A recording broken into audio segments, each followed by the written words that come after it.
kita akan segera terhubung bersama dengan 3 narasumber pada siang hari ini yang terlibat dalam konferensi pers siang hari ini. Segera saya sapa. Yang pertama adalah Ibu Ida Fauziah, Menteri Ketenagakerjaan Republik Indonesia, Bapak Anwar Sanusi, Sekretaris Jenderal Kementerian Ketenagakerjaan, dan yang ketiga adalah Bapak Agus Susanto, Direktur Utama BP Jam Sostek.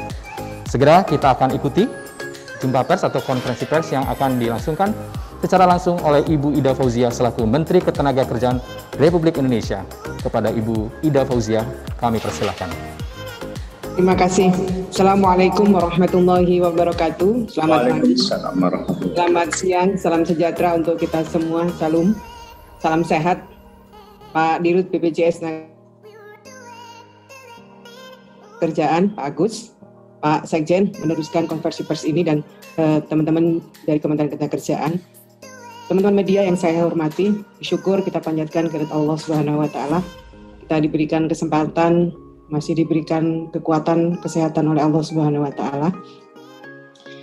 Sehingga pada pagi hari ini kita bisa ketemu meskipun secara virtual yang kami akan menyampaikan tentang bantuan pemerintah berupa subsidi gaji atau upah. Seperti yang telah kita ketahui bersama, perekonomian Indonesia saat ini terdampak pandemi COVID-19. Pertumbuhan ekonomi kuartal kedua dan ketiga secara berturut-turut minus, bisa dikatakan kita masuk dalam kondisi resesi. Survei BPS menunjukkan lebih dari 80% usaha, baik UMKM maupun usaha besar, mengalami penurunan pendapatan. Pengurangan jam kerja menjadi langkah yang relatif lebih banyak diambil perusahaan yang tentu berdampak pada sektor ketenagakerjaan. Data Kementerian Ketenagakerjaan hingga Agustus 2020 menunjukkan setidaknya terdapat 3,6 juta pekerja terdampak. Data BPS juga mengkonfirmasi bahwa pengangguran per Agustus 2020 bertambah 2,67 juta orang, dengan tingkat pengangguran terbuka naik menjadi 7,07%. Selain itu, secara total, BPS juga mengestimasi dampak COVID-19 terhadap penduduk usia kerja mencapai 29,12 juta orang. Melihat kondisi tersebut, pemerintah setidaknya telah berupaya agar dampak pandemi tidak kian meluas dengan mengeluarkan kebijakan pemulihan ekonomi nasional dengan total anggaran mencapai 695,2 triliun. Salah satu upaya pemerintah dalam memulihkan ekonomi nasional adalah menyalurkan bantuan pemerintah berupa subsidi gaji atau upah kepada pekerja atau buruh. Subsidi ini kemudian dikenal dengan istilah BSU. Selain BSU, terdapat program lain yang bertujuan untuk melindungi pekerja yang terdampak COVID-19, antara lain program Banpres Produktif, Kartu Prakerja, sehingga berbagai program padat karya yang tersebar di berbagai kementerian atau lembaga. Jika ditotal, sasaran dari keempat program itu sudah mencapai 32 juta orang, melebihi data estimasi BPS terkait dampak pandemi terhadap penduduk usia kerja yang mencapai 29,2 juta orang. BSU sendiri, bantuan subsidi upah, diatur dalam regulasi Peraturan Menteri Ketenagakerjaan Nomor 14 Tahun 2020 tentang pedoman pemberian bantuan pemerintah berupa subsidi gaji atau upah bagi pekerja atau buruh dalam penanganan dampak corona atau COVID-19 ini. Data calon penerima BSU ini bersumber dari BPJS Ketenagakerjaan, serta telah dilakukan verifikasi dan validasi oleh BPJS Ketenagakerjaan. Mereka yang berhak menerima BSU adalah pekerja atau buruh yang memenuhi persyaratan dan kriteria. Yang pertama adalah WNI, pekerja penerima upah, tercatat sebagai anggota aktif BPJS Ketenagakerjaan per 30 Juni 2020, gaji yang dilaporkan ke BPJS Ketenagakerjaan di bawah 5 juta, dan yang terakhir memiliki rekening yang aktif. Program ini dimulai pada Agustus 2020 dengan target awal 15,7 juta pekerja atau buruh. Namun seiring berjalannya waktu, setelah dilakukan verifikasi dan validasi terhadap data yang diserahkan oleh BPJS Ketenagakerjaan, maka data pekerja atau buruh yang dapat menerima BSU ini hanya sebesar 12,4 juta pekerja atau buruh. Oleh sebab itu, anggaran yang semula untuk 15,7 juta itu akhirnya kami kembalikan ke bendahara negara dan dimanfaatkan untuk subsidi gaji guru honorer melalui masing-masing instansi lembaga, yakni Kementerian Pendidikan dan Kebudayaan dan Kementerian Agama. Jika dilihat profil penerima BSU, rata-rata memiliki gaji di kisaran 3 juta. Jika dilihat per provinsi, sebagian besar rata-rata gajinya ini di bawah UMP di provinsi yang bersangkutan. Provinsi yang paling banyak sebarannya adalah Provinsi DKI, kemudian Jawa Barat, Jawa Tengah, Jawa Timur, Banten, dan Sumatera Utara. Jika dilihat dari jumlah pemberi kerjanya, sebanyak 413.649 perusahaan yang pekerja atau buruhnya menerima BSU. Total bantuan yang diberikan kepada masing-masing pekerja adalah 600.000 selama 4 bulan atau total sebesar 2,4 juta dan diserahkan melalui 2 termin di mana setiap terminnya sebesar 1,2 juta. Termin pertama diserahkan pada periode September sampai Oktober 2020. Sedangkan termin kedua pada periode November-Desember 2020, yang mana penyaluran untuk termin kedua saat ini masih sedang berjalan. Selain itu, BSU juga disalurkan bertahap atau per batch, mengingat data yang disampaikan oleh BPJS kepada Kementerian Ketenagakerjaan dilakukan secara bertahap. Terdapat 5+1 batch. Ini batch 6 ini merupakan tambahan dari batch yang kelima, sesuai dengan berita acara dan surat pernyataan yang disampaikan oleh BPJS Ketenagakerjaan.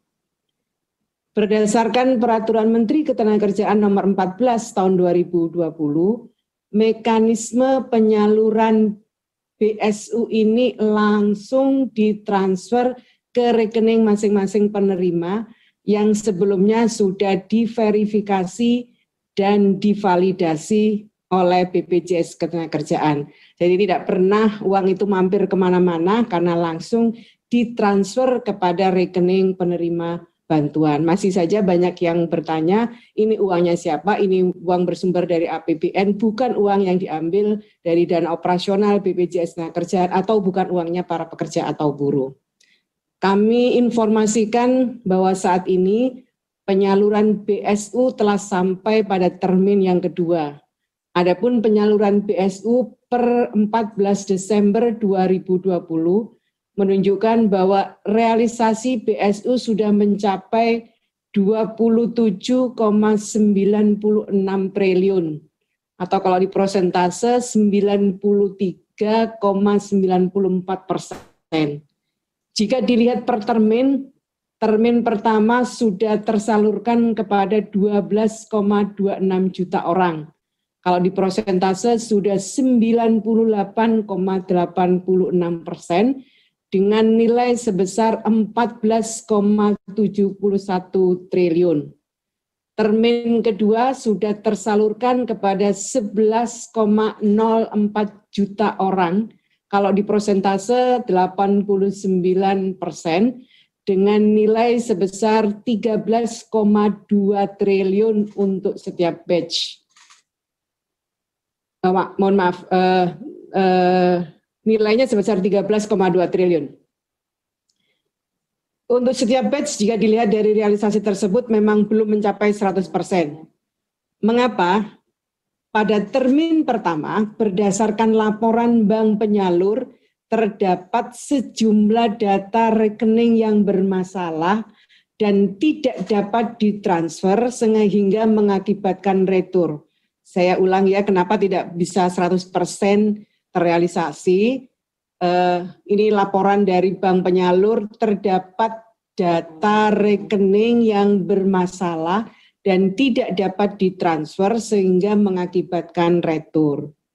Atas adanya rekening retur tersebut, kami tidak diam, kami kembalikan kepada BPJS Ketenagakerjaan untuk diperbaiki.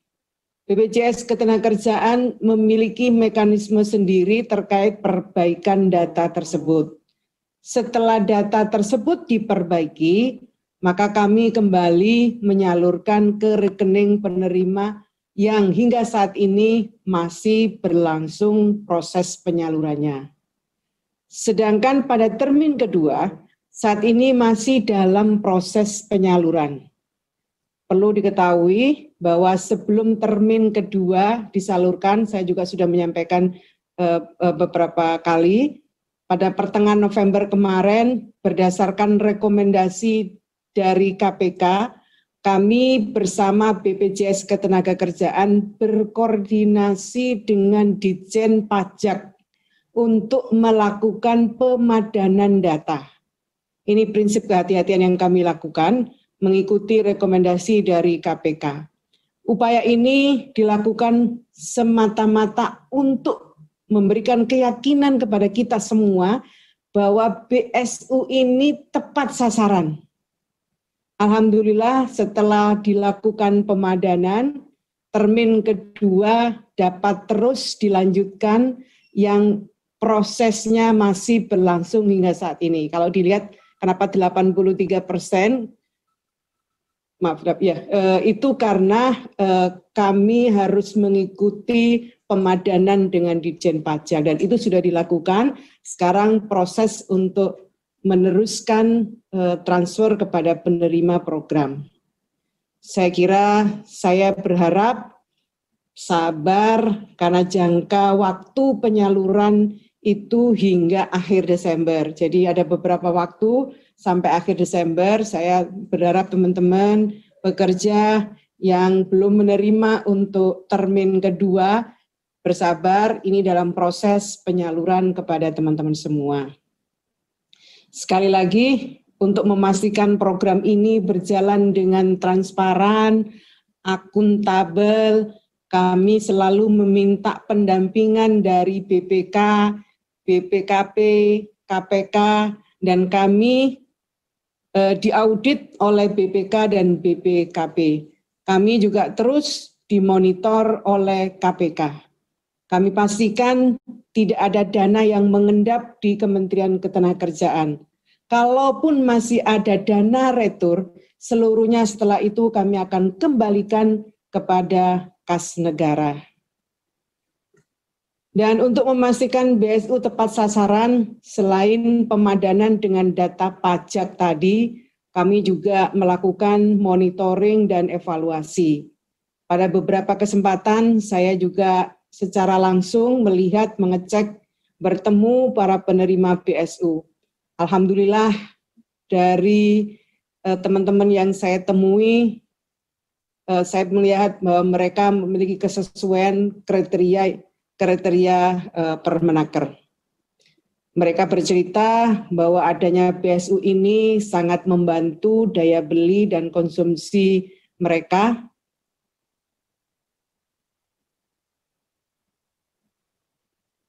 Mereka karena tidak sedikit dari mereka yang berkurang penghasilannya, dipotong gajinya, atau dirumahkan sementara. Jadi mereka merasakan manfaatnya program BSU ini. Semoga dengan adanya BSU ini dan keseluruhan program pemulihan ekonomi yang masih berlangsung hingga saat ini, sekali lagi dapat mendorong roda pertumbuhan ekonomi di kuartal keempat sehingga kita keluar dari zona minus.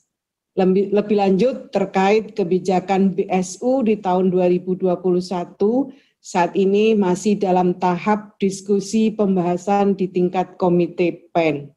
Kementerian Ketenagakerjaan tentu sangat siap mendukung program yang sangat baik ini kembali muncul di tahun depan. Kita persiapkan desain kebijakannya secara bersama-sama. Terakhir, saya tetap berpesan untuk kita semua menjaga kesehatan, mengikuti protokol kesehatan, pakai masker, cuci tangan, jaga jarak, dan kita terus memohon kepada Allah agar COVID-19 ini segera diangkat dari bumi Indonesia. Nanti saya minta Pak Dirut BPJS Ketenagakerjaan untuk menyampaikan, dan nanti lebih lanjut saya minta Pak Sekjen, Pak Anwar Sanusi untuk merespon jika ada pertanyaan dari teman-teman media. Terima kasih. Wallahul muwaffiq ila aqwamit thoriq. Wassalamualaikum warahmatullahi wabarakatuh. Baru saja kita simak bersama keterangan pers yang disampaikan oleh Ibu Ida Fauzia, Menteri Ketenagakerjaan Republik Indonesia. Dan sebelum kita beralih kepada narasumber selanjutnya akan melakukan konferensi pers, izinkan saya menyampaikan highlight dari data tadi. Kita tahu bersama bahwa realisasi sampai dengan konversi ini dilakukan dari BSU di bawah Kementerian Ketenagakerjaan sebesar 93,94%. Dan berasal dari sumber BPS, mengapa ini diberikan bantuan ini? Karena kita ketahui bersama dampak dari pandemi COVID-19 berdampak pada lebih dari 80% usaha, baik UMKM maupun pengusaha skala besar, sehingga mereka kurang pendapatannya dan juga berkurang jam kerja sehingga berdampak bagi para pekerja. Dan sebelum kita mengikuti keterangan pers dari Bapak Agus Susanto sebagai Direktur Utama dari BP Jamsosek, kita simak sebuah video dari video bantuan subsidi upah milik Kementerian Ketenagakerjaan Republik Indonesia berikut ini.